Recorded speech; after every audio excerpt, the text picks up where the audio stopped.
at the point where they crashed, unfortunately, together, then we had an advantage over Piastri.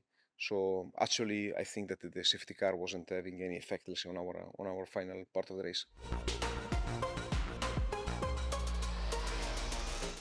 Hello and welcome to this Akkodis Race Debrief. I'm Jodi, and joining us today we have Simone to answer your questions from the Canadian Grand Prix.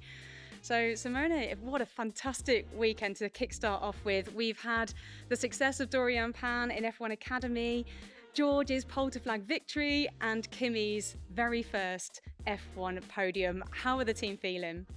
The team is feeling great. There's a lot of emotion and enthusiasm in the team.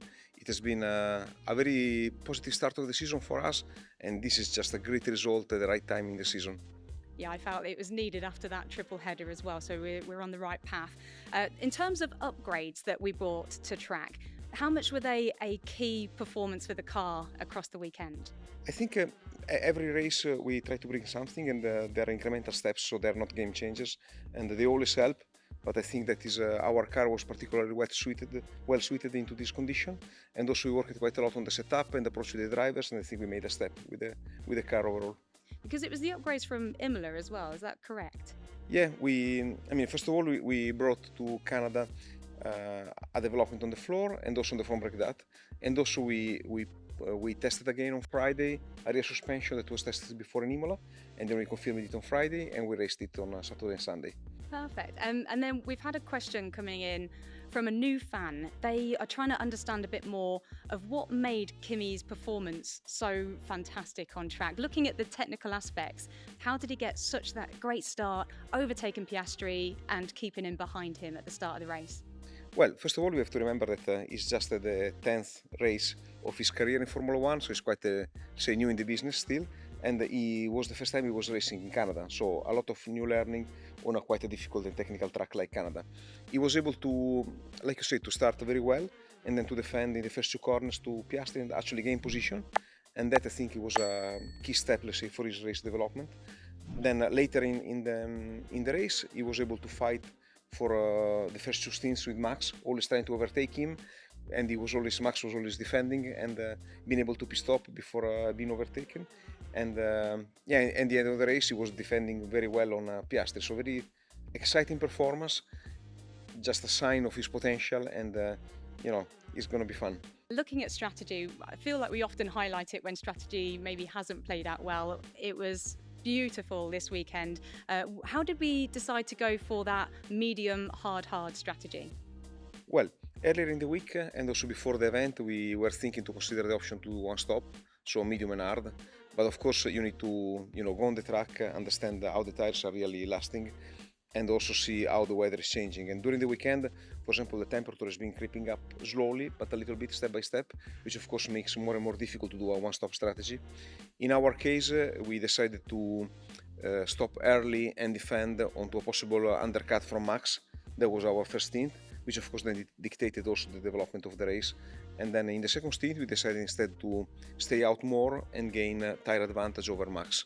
How much was the safety car? Did that really impact us? Did it benefit us in any way towards the end of the race?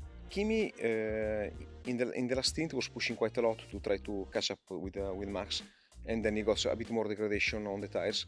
So therefore he started to defend on the McLarens, and at the point where they crashed, unfortunately together, then we had an advantage over Piastri. So actually, I think that the safety car wasn't having any effect, let's say, on our final part of the race. We've seen that our car sometimes struggles in the higher temperatures. We didn't have that this weekend. So is that why it potentially worked so well for us in Montreal? Well, that definitely helped our race because we had very little degradation and we were able to extend the runs and on a good pace. I think that every track has got different characteristic and requirements. You got different energy into the tires, you got different tarmac, so you got a combination of multiple variables, and in those conditions our car adapted well. And we've seen already that in some other tracks, like for example Bahrain or Spain, we were able to work on the setup and improve the performance. We struggled a little bit more in Imola, for example, but in those conditions I think with the learning of the races before we were able to put the car in a good spot. And we saw George lay down that absolute amazing pole lap, and it was on the medium tyre. Why was the medium better than the soft tyre?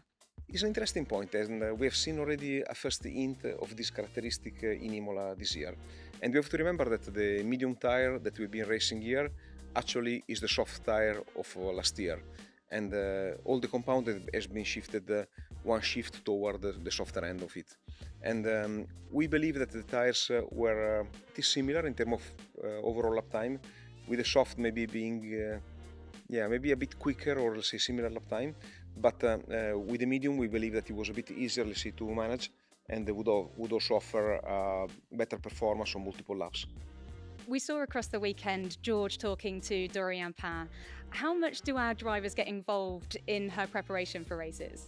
Well, first of all, it has been a very great weekend also for Dorian, as for all the team. We have had Gerorge winning, we have had Kimi on the podium, and we've had also Dorian winning. So it's been a great weekend, and Gerorge has been helping Dorian, but also the other drivers. She's part of the team, and there is a lot of collaboration between all our drivers, but also with the team and the engineers.